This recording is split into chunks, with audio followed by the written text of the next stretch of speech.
Bien le bonjour, je vais enfin pouvoir m'occuper de régler la cause des petites bulles. Ce qu'on a, c'est un nouveau ventilateur. J'ai pris le moins cher que j'ai trouvé, c'est un Thermotech. J'ai quasiment 10 litres de liquide de refroidissement pour pouvoir changer tout le liquide de refroidissement comme je l'avais dit. Et j'ai la clé spéciale pour vérifier la courroie d'accessoires pendant que j'y suis.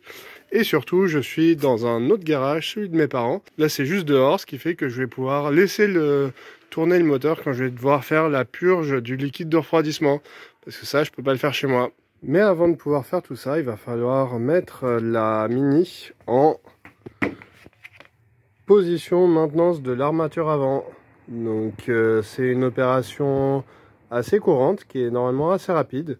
Des gens qui ont l'habitude disent le faire en 20 minutes. Donc moi, si je le fais en une soirée, voire 2 soirées, je serais déjà très content. Je vais pas trop filmer tous les détails de ça parce que vous trouverez plein de tutos sur internet. Cherchez plutôt service mode. Les vidéos sont plutôt en anglais et vous devriez trouver comment faire. Mais en résumé, je débranche la batterie, je lève la voiture, j'enlève les roues, j'enlève le pare-choc avant et j'enlève les garde-boue des deux côtés. Et du coup, je mets des petites vis pour pouvoir reculer le radiateur sans qu'il tombe. Ça va nous donner accès forcément au radiateur, donc à la durite inférieure pour faire la vidange du liquide de refroidissement. Vu que le radiateur va être reculé, on va avoir accès au ventilateur qui est derrière pour remplacer. Et vu que je vais enlever le garde-boue côté passager, je vais avoir accès à la courroie d'accessoires. Je vais faire ça sur plusieurs soirées et j'ai toute la semaine normalement et le week-end pour faire ça. Normalement, je devrais quand même être assez large, mais on va voir.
Premier petit problème, là on a 4 rivets à expansion avec des vis dedans. J'ai réussi à en retirer une. Donc c'est une petite vis en plastique qui va dans un rivet ici. Et les 3 autres, les vis tournent dans le vide. Et du coup il va falloir que je tire les rivets et que j'en mette des nouveaux. Donc j'en ai déjà commandé 20, ça devrait arriver d'ici que j'ai fini ma réparation. J'allais attaquer l'autre côté. Et tiens, il en manque un. Donc c'est pas une mauvaise chose que j'en ai commandé 20. Comme ça je pourrais remplacer ceux qui manquent et ceux que je vais casser.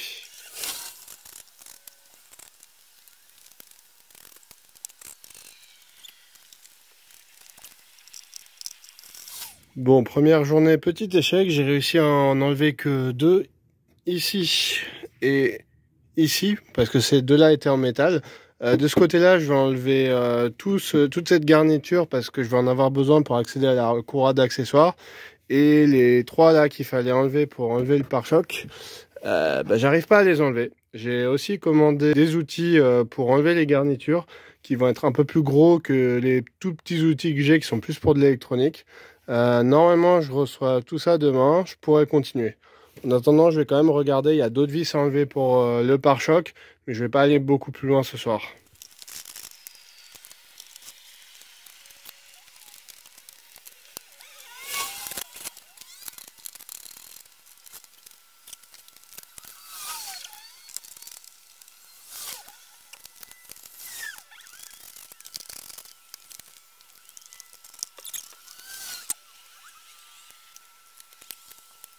Fin de la première journée, du coup j'ai pas réussi à enlever les 2 garde-boue et j'ai enlevé du coup les 4 vis, donc il y en a une là, une là, une là du dessus, il y en a 5 en dessous, donc le dessous tient pas du tout, je pourrais l'enlever facilement.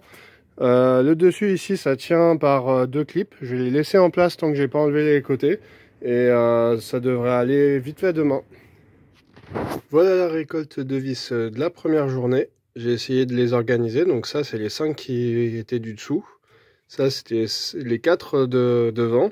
Et là, c'est les 2 du garde-boue côté passager. Et là, on a la seule vis plastique que j'ai réussi à enlever d'un rivet. Et tous les autres rivets sont restés avec leur vis dedans. Je les enlèverai avec les outils que je devrais recevoir demain si tout va bien. Jour 2, la première journée, j'ai passé surtout du temps à m'installer, regarder des tutos et commencer les trucs simples. J'ai reçu plein d'outils pour enlever toutes les garnitures et surtout ces 3 outils là, donc en métal, qui permettent vraiment d'arracher les rivets. J'en ai enlevé déjà 3. Effectivement, en fait, les dévisser, c'est pas possible du tout. À l'intérieur, il n'y a même pas de vis. Du coup, il faut vraiment les arracher et les changer. Malheureusement, j'ai pas encore reçu les nouveaux rivets. J'espère que je les aurai avant de devoir tout remonter. Donc là, sur les 3 que j'ai arrachés, évidemment, la tête est abîmée. Sur les 3, sur celle-là, elle est même cassée. Et j'en ai un où j'ai aussi enlevé des pattes. Donc idéalement, j'aimerais ne pas du tout les réutiliser, en mettre des neufs. D'ailleurs, avant que j'y touche, ils étaient neufs parce qu'il n'y avait aucune marque qu'ils aient été triturés. Donc du coup, en fait, ils sont à usage unique. Alors, s'ils sont pas trop en mauvais état, des fois, on peut essayer de les enlever en utilisant un tournevis à tête plate pour tirer ici et tourner en même temps. Mais vraiment, dans la plupart des cas, il faudra juste les arracher en force. Et donc, pour ça, il faut les outils. Je vais continuer ça. Là, sur ce garde-boue là, j'en ai déjà enlevé 3, il en manquait un. Il me reste plus que 2 pour vraiment l'enlever entièrement. Et de l'autre côté, j'enlèverai juste les 4 à l'avant pour libérer mon pare-choc.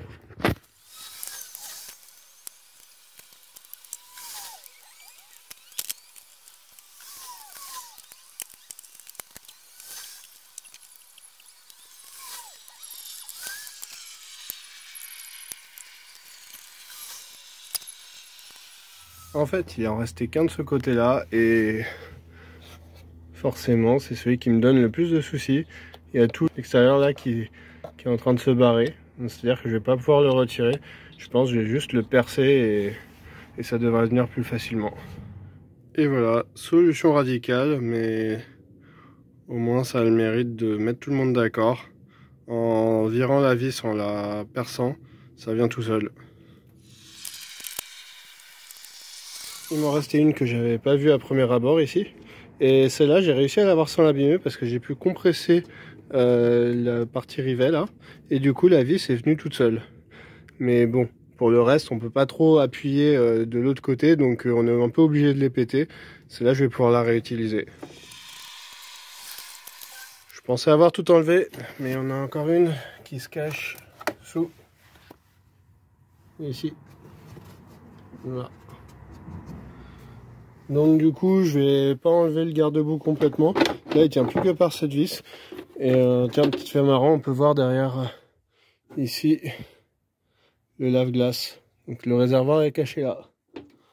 Ça me permet déjà d'aller voir ma courroie. Il faut que je regarde exactement comment on fait, mais je vais quand même finir d'enlever le pare-choc avant, vu que c'est ce que je voulais faire en premier.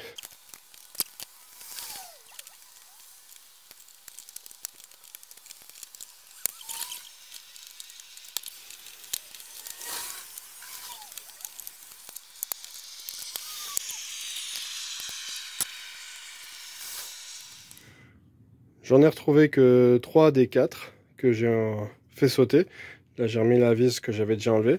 Et du coup, je vais enfin pouvoir enlever ce pare-choc. Et surtout, peut-être voir si de l'intérieur, je vais pouvoir remettre ça. On sait jamais. Je vais regarder comment c'est. J'ai mis des cartons dessous pour pas qu'ils tombent, parce qu'il va falloir débrancher des trucs derrière. Mais avant ça, il faut quand même que j'enlève la batterie.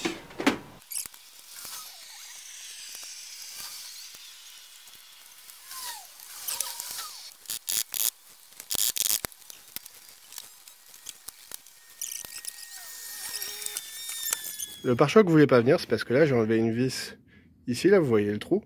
Alors qu'en fait celle qu'il fallait enlever c'était celle ici. Et du coup, des deux côtés, j'ai dévissé ici. Je sais pas trop ce que ça tient, mais c'est pas ça qu'il fallait enlever, alors qu'il fallait enlever celle-là. Je vais remettre celle-là et enlever celle-là à la place.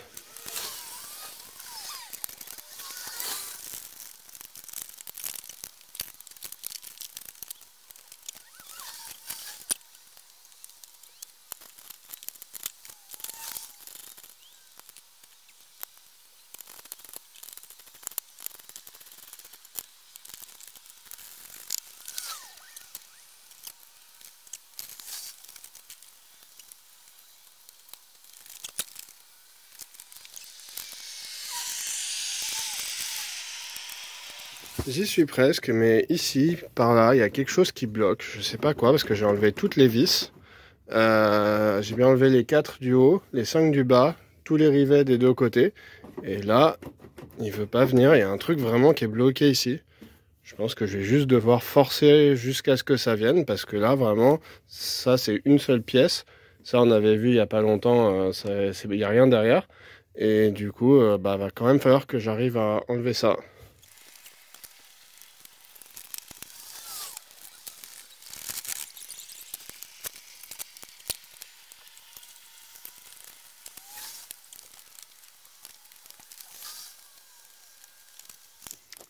Et après avoir tout cherché, je viens de comprendre cette vis-là de ma plaque d'immatriculation qui a dû être mise dans le pare-choc et qui du coup est accrochée sur la partie métal qui est juste derrière.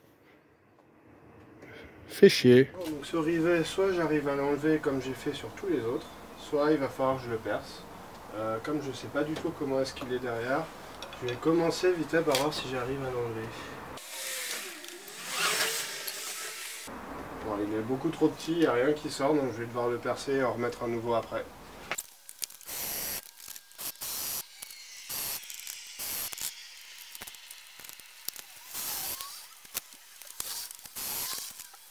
Donc, si je maquille ça plutôt pas mal, on pourrait même croire que c'est d'origine. D'ailleurs, c'est pas la première fois que ça a été percé ici. Et enfin, c'est libre. Donc attention au câble. J'ai déjà presque tout débranché. Il me manque juste celui-là. Et voilà, un beau pare-choc. Petit tour à l'intérieur. Donc ça, c'est le rivet qui tient encore ma plaque. On voit qu'il a déjà été percé 2 fois. Donc elle a dû changer d'immatriculation au moins 2 fois. Ça, je sais pas, c'est peut-être les supports originaux. Donc ça se trouve, c'est 3 fois. Le rivet qui me posait problème était ici. Et ici, on voit bien, c'est ça qui posait problème, c'est que le rivet, il était vraiment dans le pare-choc. Alors que normalement, il devrait pas rentrer dedans, il est juste sur la partie plastique. Donc, pas top ce qu'on a installé ça. Hein. Ma petite entaille, je vais prendre un petit marteau et un burin, essayer de remettre ça droit. Bon, alors c'est du plastique, pas du métal. Et je sais pas du tout comment le redresser correctement. Donc je vais y aller doucement.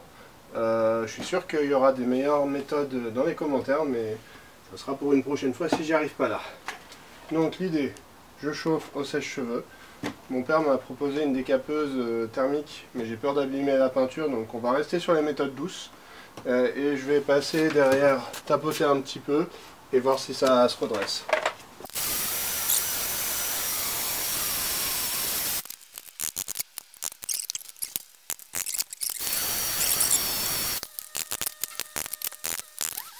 Résultat des courses, j'ai appris qu'il fallait pas faire ça. Alors d'un côté je l'ai un peu redressé, c'est un peu ressorti, mais d'un autre côté ça a abîmé la peinture ici. Donc du coup c'est encore plus visible qu'avant. Et même en dessous du coup, vu que c'était pas bien aligné, ça allait un peu vers là. Tant pis, c'est la mienne. C'est pas très grave, c'est pas bien pire qu'avant. La peinture est déjà craquelée ici. J'aurais essayé, j'aurais imprimé un truc et je vais laisser comme ça avant de vraiment empirer les choses.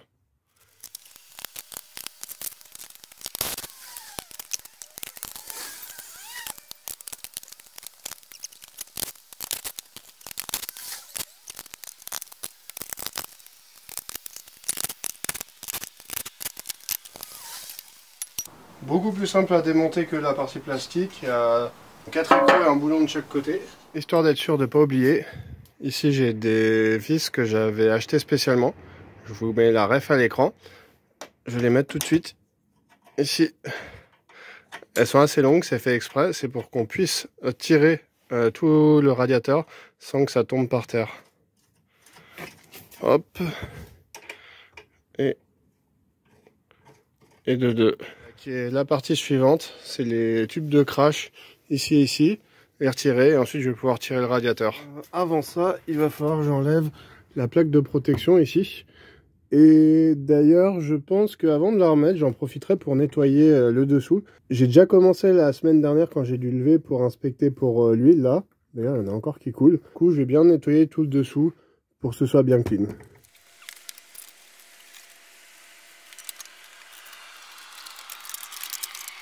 Il y a plein de liquides qui tombent. Là, en l'occurrence, je ne sais pas quel liquide c'est, je pense que c'est de l'huile. Mais du coup, ça peut masquer une fuite. Parce que vous voyez, l'huile vient se mettre, ou le liquide de refroidissement vient se mettre ici, et on voit pas du tout qu'il y a une fuite. Alors, vous aurez souvent remarqué que j'y vais souvent à la barre à tête articulée, plutôt que d'utiliser la visseuse à choc. C'est parce que déjà, j'ai pas des douilles à choc. Typiquement, celle-là, je l'ai bien abîmée, et j'en ai besoin là. Et aussi parce que ça fait beaucoup de bruit, et en plus, j'ai un peu peur d'abîmer les pas de vis. Donc, je débloque toujours quasiment à la barre.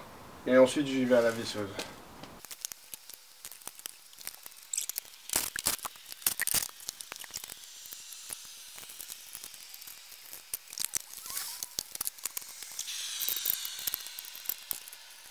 Maintenant qu'on est en mode maintenance, là il bouge. Là on voit ici ça bouge, tout bouge un peu. Donc il faut effectivement faire super attention aux lignes, la clim. Donc elle bouge un petit peu, mais il faut quand même y faire super attention, j'ai pas envie de les tordre. Ici ça bouge. J'avais plein de câbles là qui gênaient un peu, je les ai poussés un peu. J'ai débranché le klaxon. J'ai débranché mon ventilateur, ça vous m'avez déjà vu faire.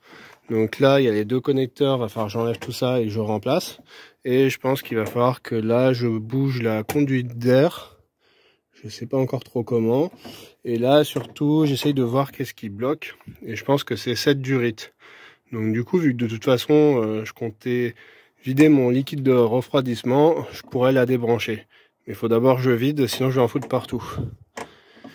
D'ailleurs j'en profite, vu que j'ai bougé tout ça, ça va me donner un accès un peu plus simple à la courroie d'accessoires. Parce que là, l'accès a l'air quand même assez compliqué.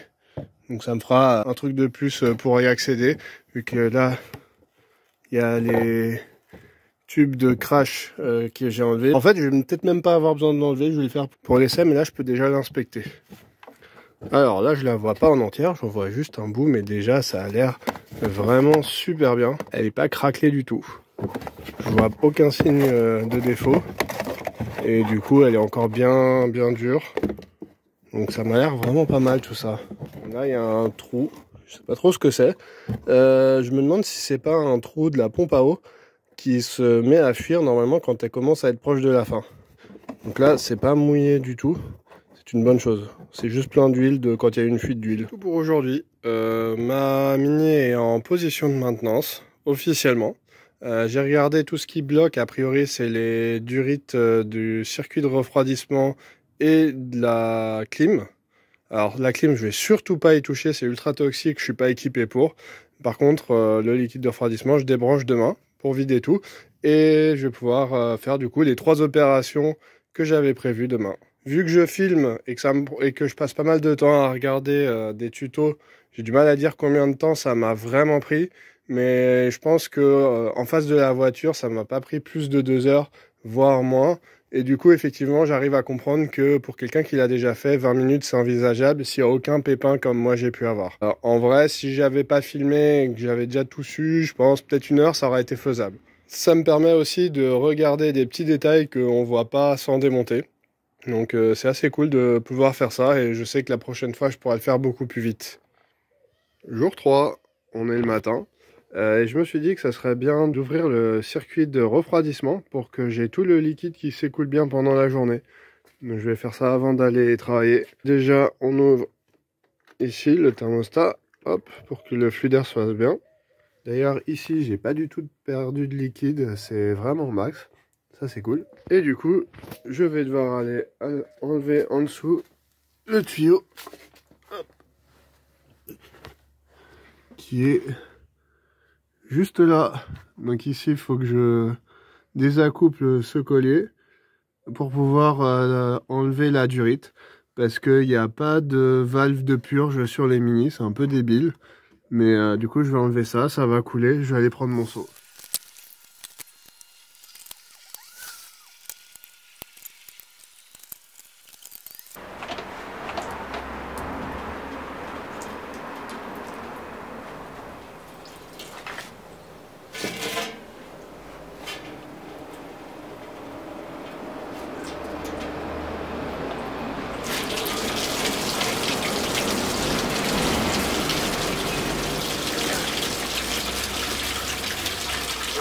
Bon.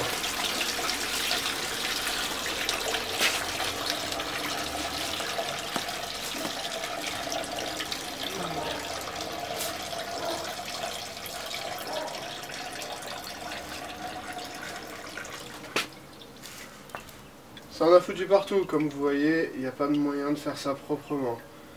J'avais pourtant une grande bassine, la majorité allait dedans, mais il y en a quand même eu un peu partout. Et je pense que ça va continuer à couler, je vais mettre un autre carton. Je vais ouvrir aussi les gouttes de purge. Au moins les deux grosses en plastique qui sont facilement accessibles. Je n'ai pas ouvert la troisième parce qu'elle est un peu chiante à avoir, je m'en occuperai plus tard. Mais là ça suffit pour qu'il y ait un bon flux d'air.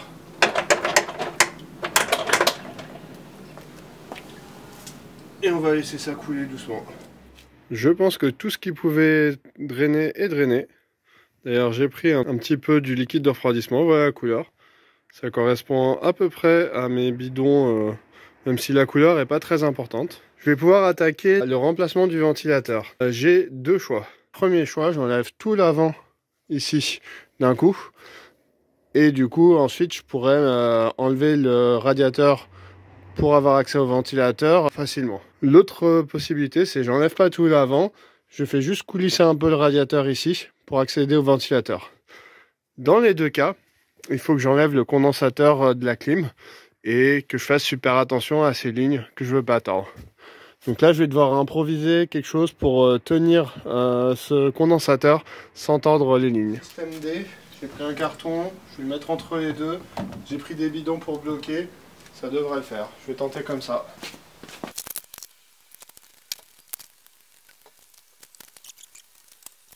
Le carton a l'air un peu haut. Je vais essayer de trouver un truc plus bas. Au final, ces lignes sont à la fois plus flexibles et plus solides que ce que je pensais. Là, je l'ai un peu posé ici, entre mes deux bidons. Mais là, ça bouge quasiment pas parce que c'est tenu par ici. C'est tenu par ici, donc ça me semble bon. Du coup, je vais continuer et enlever carrément tout l'avant. Comme ça, ça me donnera aussi un meilleur accès à la courroie pour la première fois que je vais la démonter. Et en plus de ça, je vais en profiter pour nettoyer un peu le radiateur. Cette fois sans l'abîmer, parce que pour rappel, ça c'est moi qui l'ai fait. J'ai mis un aspirateur dessus et ça l'a abîmé. Et il a bien besoin d'être nettoyé en plus.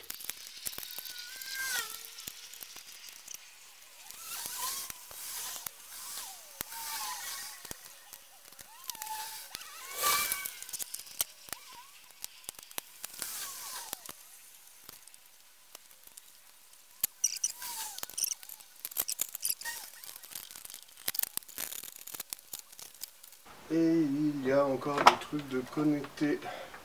Faut que je en remette et que j'aille regarder quoi.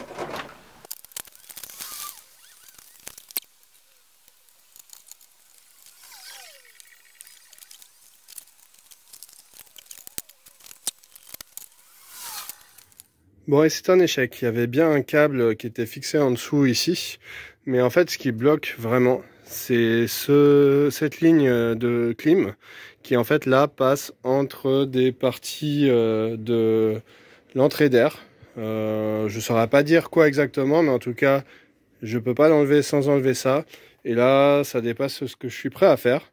Ce qui veut dire que là, je vais devoir enlever le radiateur d'ici, le faire coulisser un peu pour pouvoir changer le ventilateur sans vraiment enlever cette partie.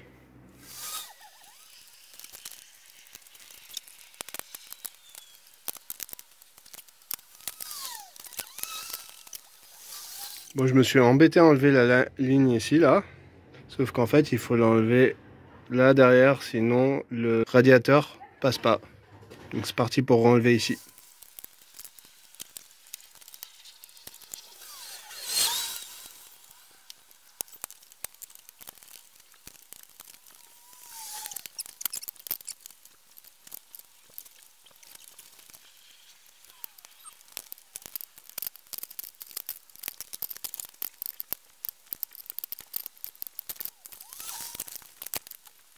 Et le voilà, il est sorti.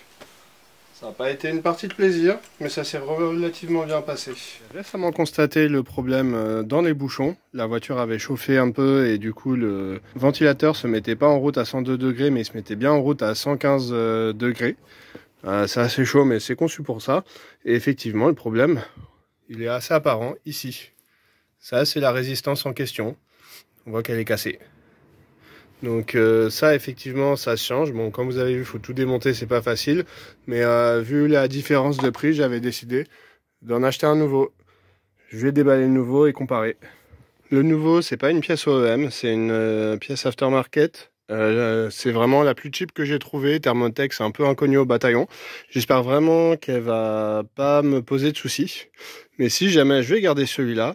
Si jamais c'est le ventilateur lui-même ou même le relais tombe en panne, je peux toujours prendre la résistance, c'est ça qui m'intéresse, et la remettre sur l'ancien ventilo, changer cette pièce et remettre.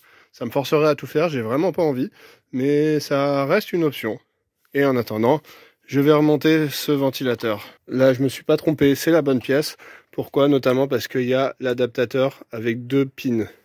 Sur les modèles plus récents, il n'y en a qu'une, donc du coup, faut surtout pas se tromper entre les deux. Si on regarde à l'arrière, bon, pas grand chose d'intéressant, on voit quand même que effectivement c'est pas le même ventilateur, mais ça devrait pas poser de problème, et c'est tout. Il va juste falloir que j'enlève ici là pour que ça puisse aller en haut, et là les câbles sont un tout petit peu différents, mais bon, tant que ça marche.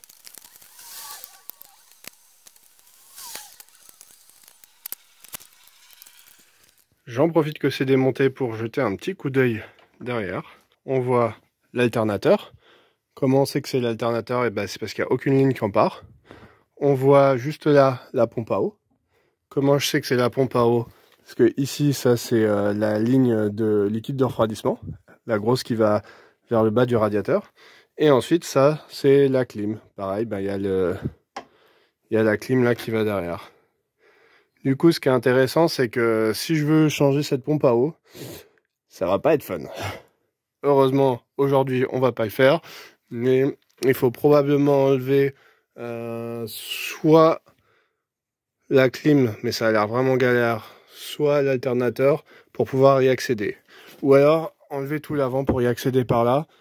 Dernier petit point, il y a cette garniture là qui devait être collée, ça c'est, enfin scotché plutôt, ça c'est du scotch, et qui s'est totalement déscotché et qui tient vraiment à 2 doigts ici.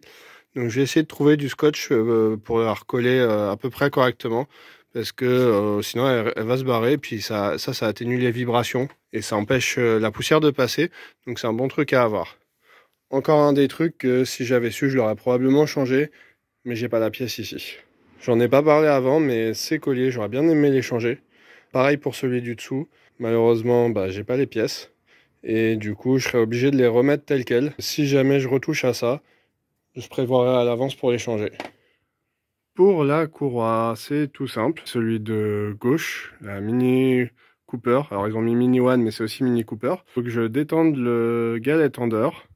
On voit bien les 3 éléments dont j'ai parlé. Et que je mette la pin pour bloquer le galet tendeur. Et là, si on regarde, le galet tendeur, il est ici. C'est la petite pièce. J'essaie de vous la montrer. Là, j'ai mon outil. Je le mets dedans.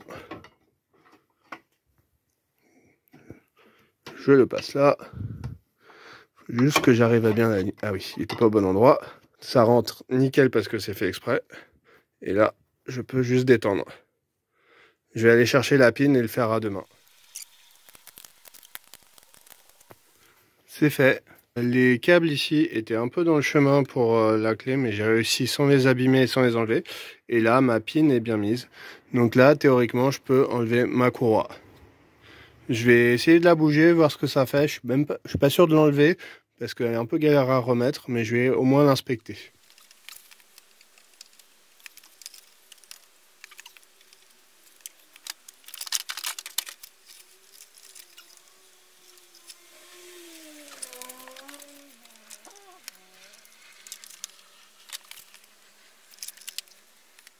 Et là voilà, j'ai réussi à l'enlever. Elle n'est pas super facile à enlever, mais ça a été. N'hésitez pas à me dire ce que vous en pensez, mais moi ça m'a l'air nickel. Je vois rien de craquelé vraiment. Elle n'est pas fissurée nulle part. Si on voit des petits défauts à la caméra, c'est sûrement parce qu'il y a des petites poussières dedans. Mais de manière générale, ça m'a l'air nickel. Donc je vais la remettre telle quelle, dans le même sens. Et je pense qu'elle est bonne pour encore très très longtemps.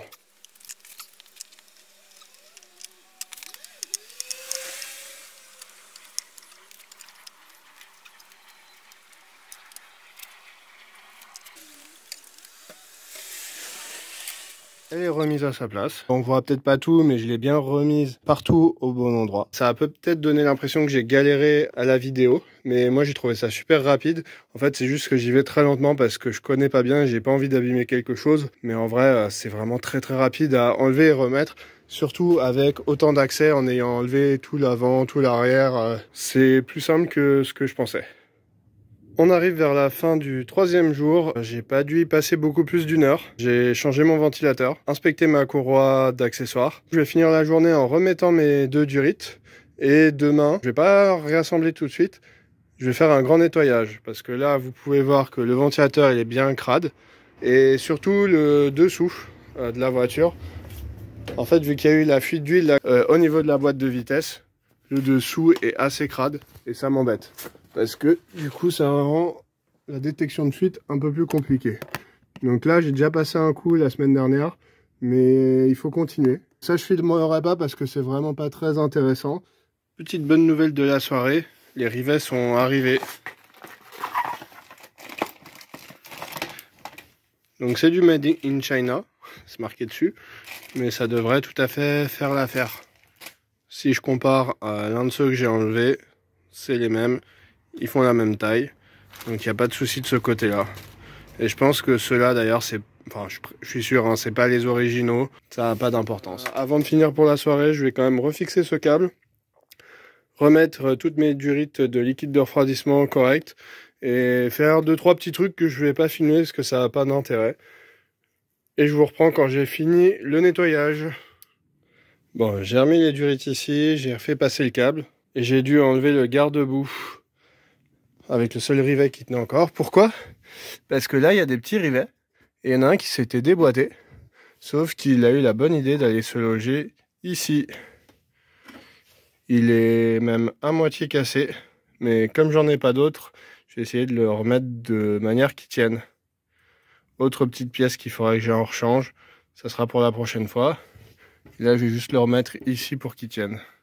Et j'ai aussi oublié de vider le vase d'expansion. Je vais le vider maintenant. Bon, je pense que je vais pas m'embêter. Je vais le dévisser et le renverser là où je peux pour pas en foutre partout. J'ai même trouvé mieux. J'ai dévissé les 2 réservoirs. Et ça coule par le bas. Beaucoup plus simple. Comme ça, au moins, ça en fout pas partout vu que j'avais déjà la bassine dessous. Jour 4, j'ai avancé le ménage. J'ai bien aspiré tout ce que je pouvais ici et enlevé à la main tous les débris que l'aspirateur n'arrivait pas à attraper. Notamment, j'ai pu aller nettoyer là derrière. En fait, juste en dessous du condensateur, il y avait plein de débris qui étaient inaccessibles tant qu'il n'était pas démonté. Et tout en bas, il y avait plein de débris aussi. J'ai tout enlevé. C'est pas une condition de showroom, mais c'est beaucoup plus clean qu'avant. Cette fois, je l'ai pas abîmé. Je vais pas aller plus loin. Ça reste vraiment des trucs mineurs. Il y a plein de petits bouts, mais que j'arriverai pas à avoir sans le casser. Donc, j'en reste là. J'ai aussi nettoyé le dessus, notamment ce réservoir, du coup, vu qu'il y avait eu des petites fuites, en fait, que j'en avais trop mis, là, j'ai tout enlevé. Donc là, on devrait être bon. J'ai remis un niveau correct, c'est en dessous du maximum. Et il me reste plus que le dessous à faire. Avant de faire le dessous, je vais commencer à remplir le liquide de refroidissement. D'ailleurs, j'en ai déjà mis un peu pour tester. A priori, pas de fuite. D'ailleurs, c'est marrant parce qu'on entend l'air qui s'échappe des vis de purge. Donc, on en a 3. Celle-là, c'est la plus visible. La deuxième, que j'avais pas vue la première fois, elle est ici. J'essaie de la... Ouais, là, vous la voyez. Et la troisième, du coup, j'avais perdu la dernière fois. Elle est là, cachée derrière. Celle-là, je ferai attention à pas l'enlever, mais surtout, je vais le faire avant de remettre la plaque de protection du dessous. Parce que vous voyez cette plaque-là, tout ça, je pense que c'est... D'ailleurs, ça se voit ici. C'est le liquide de refroidissement que j'avais perdu en perdant la vis ici. Tout était tombé ici. Je l'avais pas vu au sol, mais c'était là. Donc là, pour pas que ça réarrive, bah, si ça tombe, ça tombera dans ma bassine et pas ici. Et je nettoierai ça avant de remettre aussi. Pour le liquide de refroidissement utilisé, j'ai pas vraiment vu de recommandations spécifiques. C'est-à-dire que tout le monde a une recommandation un peu différente. Je suis pas sûr que ça ait une vraie importance. Ce qui compte, c'est que ça va à moins 35 degrés, donc ça ne gèlera pas l'hiver. Et ça va jusqu'à 145 degrés. Sachant que le moteur peut monter dans les 120 degrés, on est bon. La pression de 2 bars, c'est au-dessus de la pression que j'ai. Moi, j'ai 1,1 bar. Et surtout, je sais pas marqué dessus, mais c'est sans sulfate. Et surtout, spécifiquement, ça va pas abîmer les parties en aluminium. Parce que la Mini a de l'aluminium. Donc, il faut surtout pas prendre des liquides de refroidissement qui peuvent abîmer ça. Il est classé, si je me souviens bien, HOAT. Je sais pas trop ce que ça veut dire, mais ça a l'air d'être bon. D'ailleurs, si on se fie juste à la couleur, c'est ce qui était avant dans la Mini. C'était à peu près la même couleur. Et sinon, le liquide BMW officiel est vert. Mais bon, ça, c'est moins cher, c'est Valeo. Donc ça ira très bien. Pour le moment, j'ai que cette vis-là d'ouverte. Celle-là, je ne l'avais pas ouverte et celle-là, je l'ai refermée à l'instant. Et du coup, je vais remplir jusqu'à ce qu'il n'y ait plus d'air qui s'échappe par ici. D'ailleurs, c'est marrant, si on écoute, on entend le sifflement de l'air qui s'en va.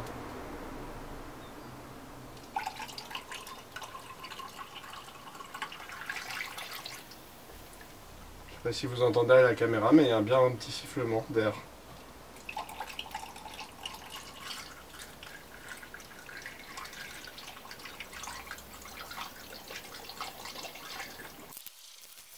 Ça commence à gicler un peu, mais là j'ai encore pas mal d'air.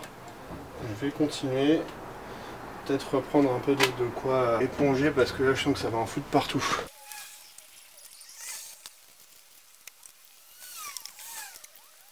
Ok, là ça fait juste pisser du liquide de refroidissement. On peut refermer celui-là. Et j'en ai foutu par terre. C'est pas grave. J'espère surtout que j'en ai pas eu sur la courroie, parce qu'apparemment courroie et liquide de refroidissement ça fait pas bon ménage. Ce qui du coup est un peu bête, parce que la courroie est juste en dessous de la vis de purge. Ça devrait être bon. Passons maintenant à celle de derrière. Je vais pas tout filmer, on n'y voit rien. Il faudra que j'arrive à mettre la caméra bien et la lumière bien pour qu'on y voit quelque chose. Mais il y a plein d'autres vidéos qui montrent ça bien mieux que moi. Donc là, je vais faire les deux jusqu'à ce que j'ai du liquide et essuyer. C'est fait. Celle-là, je l'ai réouvert une deuxième fois et j'ai bien fait parce qu'il y avait encore de l'air. Donc j'ai fait 1, 2, 3. La plus chiante pour la fin.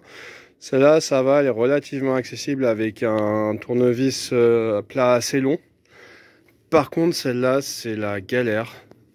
Parce que là, je sais pas si on voit, mais elle est vraiment collée à la partie en plastique qui est juste à côté. J'ai dû même la décaler un peu en la faisant bouger un peu pour pouvoir y avoir accès. Et surtout, il faut la dévisser quasiment complètement pour que le liquide en sorte. J'ai eu d'abord un peu d'air, ça s'est arrêté, et puis j'ai dû dévisser pour avoir un peu de liquide. Et la seule façon dont j'ai su que j'avais du liquide, c'est parce que je l'ai entendu tomber en bas dans ma bassine. Parce que ça se voit absolument pas. Ça, c'est pas de la super conception, ça rend le boulot beaucoup plus difficile que ça devrait être. Mon liquide est au maximum. Je vais juste remettre le bouchon pour pas que ça en foute partout. Et puis je vais continuer mon nettoyage. Et demain, je serai bon pour tout réassembler. Alors ça, c'est un bidon plein de 5 litres. Ça, c'est le bidon que j'ai utilisé, sachant que j'en avais déjà utilisé un petit peu. Et ça, c'est ce que j'ai récupéré. Sachant que j'ai pas encore mis le moteur en route, donc il va falloir que je remette un peu. Et que là, vous inquiétez pas pour la couleur, c'est qu'il y a des impuretés qui sont allées dedans. Bah, un peu d'huile qui est tombée, un peu de déchets. De manière générale, ça m'a l'air d'être la quantité à peu près. Sachant que ça, on va vider encore un peu. 6 litres, ça faisait un peu beaucoup. Mais bon, j'ai de la réserve et puis ça servira pour la prochaine fois. J'arrête là pour le nettoyage. C'est pas nickel du tout, mais j'en ai déjà enlevé une bonne partie. J'en avais déjà enlevé. Il y a aussi une bonne partie juste des débris d'huile qui tombent. Il y en a encore plein, mais j'ai ni le temps ni l'envie que ce soit nickel. Donc il faudra que ça suffise. Et si je vous montre ça quand même vite fait, je pense que vous allez vous dire, mais c'est encore tout crade. Ça l'était encore plus avant. Voilà, donc c'est le mieux que je peux avoir. Et là on voit la pompe de direction assistée. C'est de là que l'huile coulait sous ma voiture suite à la dernière fois. Mais là, il n'y a plus rien qui coule. Jour 5, c'est reparti pour le remontage.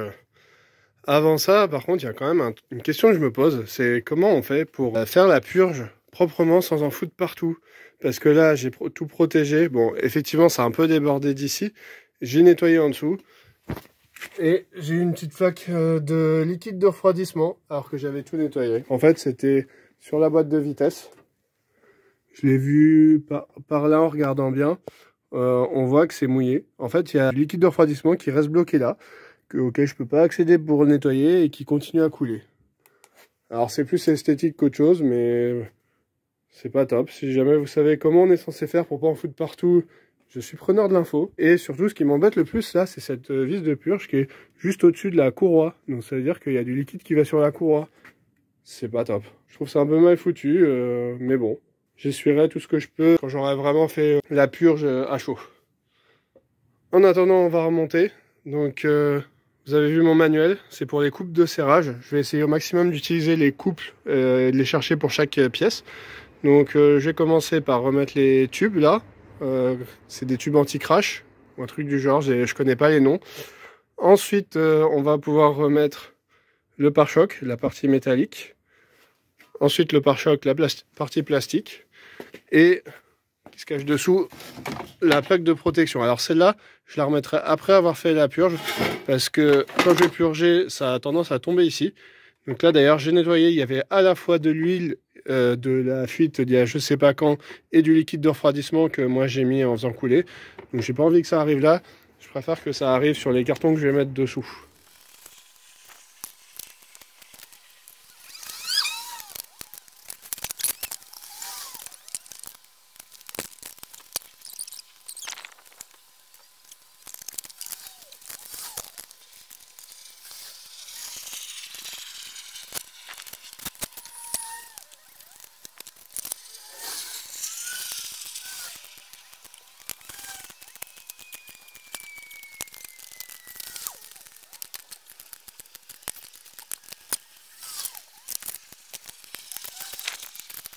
Petite réflexion quand même, il y en a que vous m'avez vu serrer avec la clé dynamométrique sur les tubes de crash et d'autres que vous m'avez vu serrer sans la clé. Typiquement celle-là et celles qui sont là. Ça c'est de 10. Et si je regarde par exemple celle du condensateur sur radiateur, c'est à 0,6, donc 6 Nm. Ma clé démarre à 14, donc ça c'est vraiment pas serré du tout. Je l'ai fait à l'œil. Pareil pour celle-là. C'est aussi à 6, donc ça je peux pas le faire. Ceux du dessous par contre elles sont à 100. J'ai un peu galéré, c'est à peu près comme les roues, mais en étant la tête en bas c'est quand même plus dur à serrer. Et là je pense que j'ai même trop serré ici parce que là c'est un peu décalé. Je vais desserrer un peu.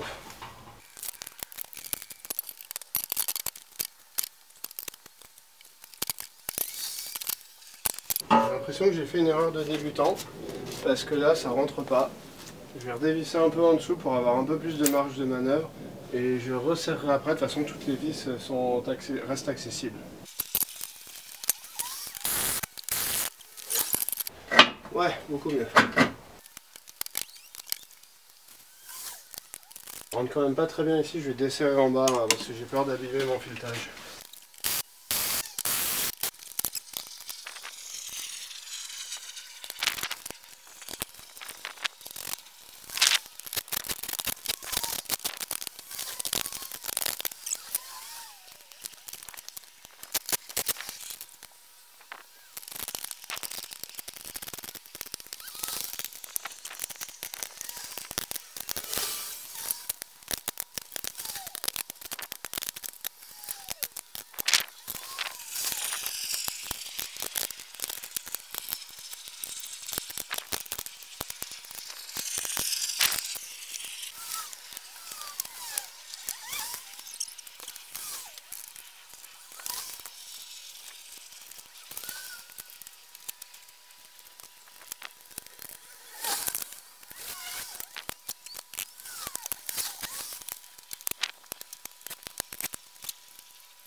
Tout l'avant est remonté.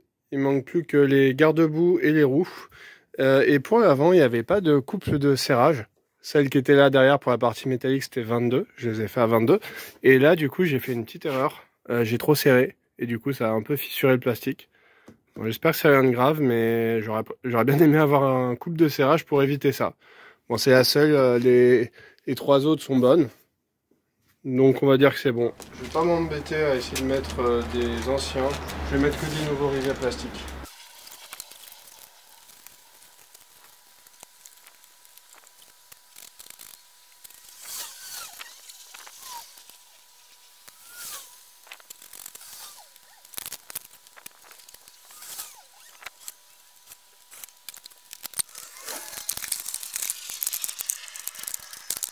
Faut pas se tromper, il y a 2 vis métalliques. Elles sont en haut, ici et ici de mémoire. J'ai vérifié par rapport à l'autre côté. Bon, j'ai essayé d'y aller doucement avec le tournevis à main. Ça n'a pas marché du tout. Concrètement, c'est plus des vis de blocage qu'on met en force que vraiment visser. Alors, il y a un pas de vis, mais honnêtement, il sert quasiment à rien. Faut plus appuyer que visser. Donc ça va très bien. Le pas de vis, en fait, c'est juste un petit encouragement pour qu'elle rentre. C'est tout. Je comptais finir et remettre les roues. D'ailleurs, si vous ne voyez pas la fin du pare-choc, c'est parce que ma carte mémoire était complète. À part la protection en dessous, là, tout est monté. Il me manque juste 5 vis. C'est celles qui tiennent le pare-choc en bas. Je les remettrai en dernier. Demain, il ne me reste plus qu'à monter les roues et tester que tout va bien. Je vais juste remonter la batterie là maintenant, ça sera ça de fait, et tester quand même que la voiture met bien le contact. Mais c'est tout pour aujourd'hui, j'aurais pu finir, mais j'ai décidé d'arrêter à cause de la carte mémoire. J'ai la journée entière demain, je suis pas pressé. Jour 6, quasiment tout est remonté, il me reste plus qu'à remettre les roues, baisser la voiture, et l'avancer un peu pour la faire tourner et faire la purge.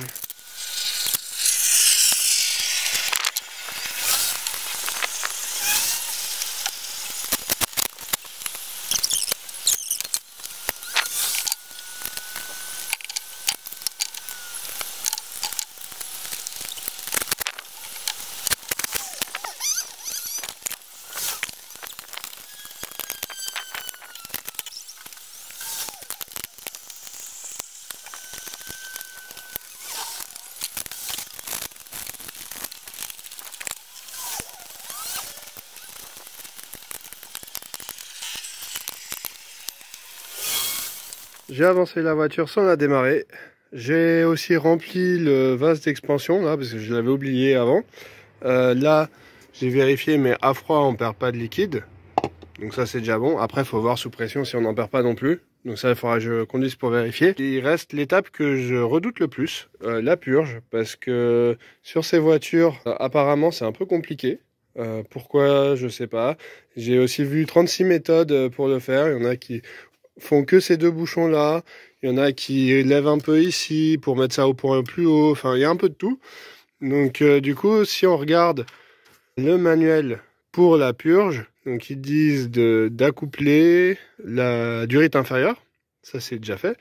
Déposer les vis de purge, ça je l'ai déjà fait. Remplir, je l'ai fait. Refermer les vis de purge dès qu'il y a du liquide propre, c'est fait. Remplir, c'est fait. Remplir le vase d'expansion, c'est fait.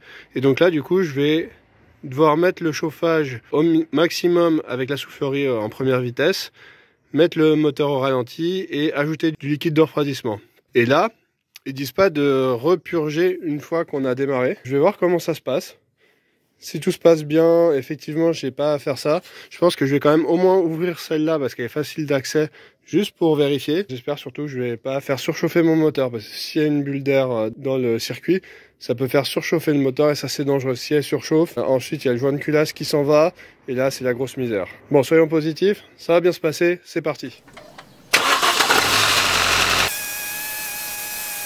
Alors il y a un peu de fumée, mais a priori c'est juste des liquides qui brûlent.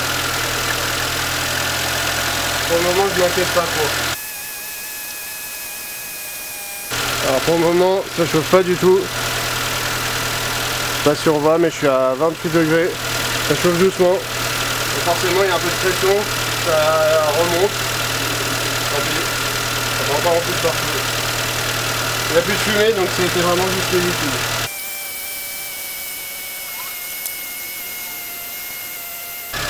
s'ouvre à un bon moment.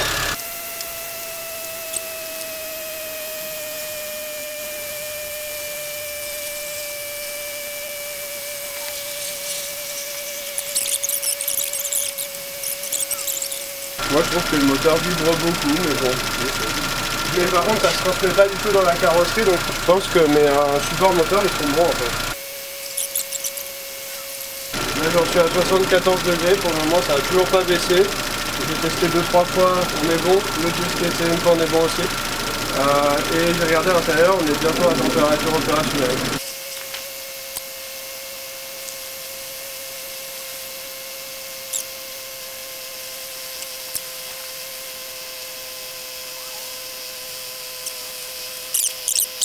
La température est à 84 degrés, là je commence à être au moment où le thermostat devrait s'ouvrir. On voit que là la pression elle monte, mais comme il n'y a pas le bouchon, là juste ça monte.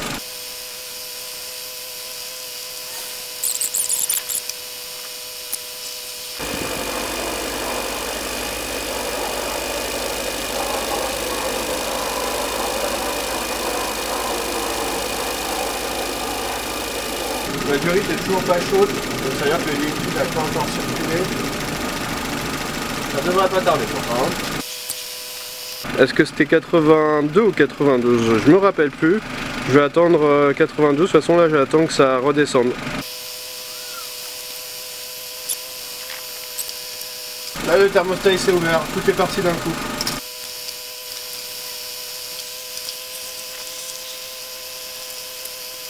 Ok, je comprends mieux pourquoi il a une réputation à être dur à purger, parce que là, si j'avais pas eu mon lecteur ODD2, j'aurais peut-être soit pas attendu assez, soit je me serais fait surprendre au moment où le thermostat s'est ouvert et tout est parti d'un coup. Je vais quand même essayer d'aller avoir la troisième vis de purge. De toute façon là ça rechauffe, là c'est redescendu à 84, donc je vais réattendre que le thermostat s'ouvre.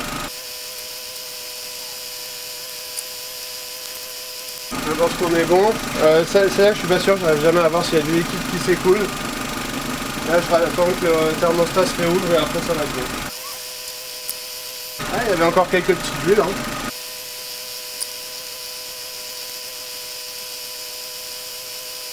On est à 90, ça va pas se tarder à se réouvrir pour la deuxième fois.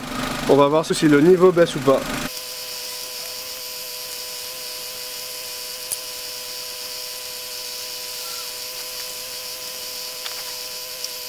Ça continue à monter. On est à 97 là. Effectivement le thermostat s'ouvre pas à 92, donc c'est bien 92 et pas 82. Il y a un peu de lag, je sais pas pourquoi mais là ça va pas tarder. Là vu que le niveau a encore baissé deuxième fois que le thermostat s'est ouvert, je vais attendre la troisième fois, voir si ça baisse pas on est bon.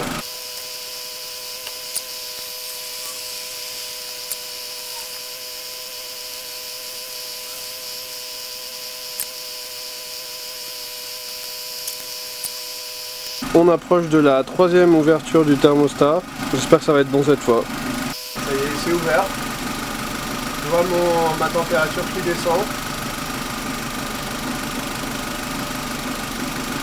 Et le liquide ne baisse plus. Ce qui veut dire qu'on est bon. Et voilà, la purge du liquide de refroidissement est finie. J'ai dû ouvrir pas mal de fois. À chaque fois, j'avais un tout petit peu d'air. J'ai dû attendre que le thermostat se mette en route 2 fois. Je pense que la première fois en fait j'ai pas été assez rapide à mettre du liquide. En fait il n'y a pas beaucoup de capacité et comme j'ai pas d'entonnoir anti-fuite, bah du coup je peux pas en rajouter par dessus. Si j'en avais, je pense qu'une fois ça aurait suffi. Là je l'ai fait 2 fois et la troisième fois ça a pas baissé. Là du coup j'en ai pas remis la troisième fois. On le voit là que c'est complet, je vais pas le toucher, c'est brûlant. Donc là je vais refermer, aller faire un petit tour d'essai, la chauffer, mais normalement tout est bon. J'ai fini l'opération. Alors c'était stressant pour moi parce que je savais pas trop à quoi m'attendre. Maintenant je saurais à quoi m'attendre. Et surtout ça a pris vraiment plus longtemps que ce que je pensais. C'est-à-dire je pensais que ça allait prendre 2-3 minutes. Mais en fait non, il faut attendre que ça arrive à température opérationnelle pour que le thermostat s'ouvre. Et ça met plus de temps, ça met bien 15 minutes. Et une fois que c'est arrivé, ça descend d'un coup. C'est à ce moment-là qu'il faut être réactif. Si on n'est pas assez réactif, bah, faut attendre la fois d'après pour remettre. J'ai surveillé la température de mon moteur, j'ai pas surchauffé. Vous avez vu, j'avais la température du liquide de refroidissement aussi, tout allait bien. Je pense que c'est fini. Je vais aller faire un petit tour pour tester et conclure. Au niveau du liquide de refroidissement utilisé, probablement un peu moins d'1 litre pour remplir le circuit. Au final, une seule bouteille m'aurait suffi, mais j'aurais été un peu juste. En renversant un peu ou en ayant un petit problème, c'était pas du luxe d'avoir une bouteille de rab. J'ai été faire mon petit tour, tout s'est bien passé, c'est le moment de conclure. Alors globalement, la réparation a dû me mettre dans les 10 à 12 heures. J'ai passé environ 2 heures par jour pendant 6 jours, mais peut-être un peu moins. C'est-à-dire je commençais vers 18 heures, je finissais à 21 heures. Avec une petite pause et j'ai souvent fini plus tôt ou commencé plus tard. Donc on va dire pour arrondir dans les 10 heures, ce qui fait une bonne journée de travail pour quelqu'un qui n'y connaît absolument rien. J'ai tout découvert, hein, je vous rappelle, j'ai à peine de commencer la mécanique. Globalement, ça s'est bien passé. Si on enlève les petits détails comme le rivet de la plaque d'immatriculation, le plus embêtant, c'était les rivets plastiques des garde-boue qui étaient vraiment durs à enlever. Et le plus stressant, c'était la purge du liquide de refroidissement. Mais au final, tout s'est bien passé. La voiture refroidit bien, même peut-être un peu mieux qu'avant. Au lecteur OBD2, j'ai l'impression que quand le thermostat s'ouvre, ça redescend plus vite. Ce qui m'étonne pas tellement parce que du coup, là, j'ai vraiment un liquide de refroidissement qui est à 50-50, alors qu'avant, j'étais plus à 50-50. Il devait y avoir moins d'eau que d'antigel. Et pour le ventilateur, malheureusement, j'ai pas été dans les bouchons, donc je n'ai pas pu tester qu'il se mettait bien en route. Mais vu qu'il est tout neuf, je pense qu'il n'y aura pas de souci. Du coup, si je fais le point, bon, aujourd'hui déjà j'ai fait le liquide de refroidissement. Le ventilateur, je l'avais pas noté. Le démarreur, je m'en suis déjà occupé il y a quelques vidéos quand j'ai fait la revanche. J'ai pas eu un seul commentaire au moment où j'enregistre. Donc je vais considérer que c'est bon, sinon je suis sûr que quelqu'un m'aura fait remarquer qu'il y a quelque chose qui n'allait pas. Le liquide de direction assistée, c'était la vidéo d'avant. Je m'en suis occupé. Le pare-choc avant qui était enfoncé, j'ai essayé de regarder mais j'ai pas réussi. Malheureusement, je vais devoir abandonner. Si jamais je fais de la peinture, je regarderai à ce moment-là, mais honnêtement, je pense que ça dépasse mes compétences et c'est pas assez important pour que j'y passe du temps. La clé, vous m'avez vu faire toute une vidéo dessus.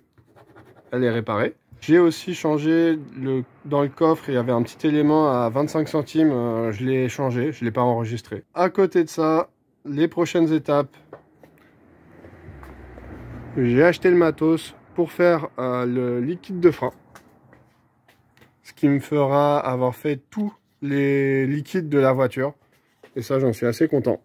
Les bougies arriveront un peu après, il n'y a pas d'urgence, elles ont l'air ok, mais comme je ne sais pas quand est-ce qu'elles ont été changées, je vais les changer par sécurité, d'ailleurs peut-être ça changera quelque chose pour la consommation. Malheureusement pour l'embrayage, c'est quelque chose de très gros, donc je vais encore attendre un peu et je devais devoir planifier ça, mais ça arrivera probablement pas avant plusieurs mois. Les freins sont encore bons, je vais encore attendre, pareil pour les amortisseurs. Ça arrivera plus tard, pour le moment ça va. Et du coup, on a dit les liquides de frein et je vais m'occuper très prochainement de ces phares. Donc à l'arrière, celui de droite est tout jauni. Vraiment, la visibilité pas top. Et à l'avant, ils sont pas super top non plus. C'est pas à ce point-là, mais la visibilité de nuit est pas top. Je vais regarder ça après. Pour le reste, j'ai pas encore trop d'ordre. Je sais pas encore même si je vais tout faire. L'afficheur digital, ça a l'air vraiment galère, je vais probablement pas le faire. La peinture, je vais probablement pas la faire. La rayure, je vais voir si je peux les effacer, mais voilà. J'aviserai au fur et à mesure. Si vous voulez être informé de quand mes prochaines vidéos sortent, n'hésitez pas à vous abonner. J'ai commencé il y a pas longtemps, donc j'ai pas encore beaucoup d'abonnés, mais ça me ferait très plaisir d'avoir plus de personnes qui suivent mes bêtises et qui me pointent toutes les erreurs que j'ai pu faire. Sur ce, je vous souhaite une bonne journée et à la prochaine.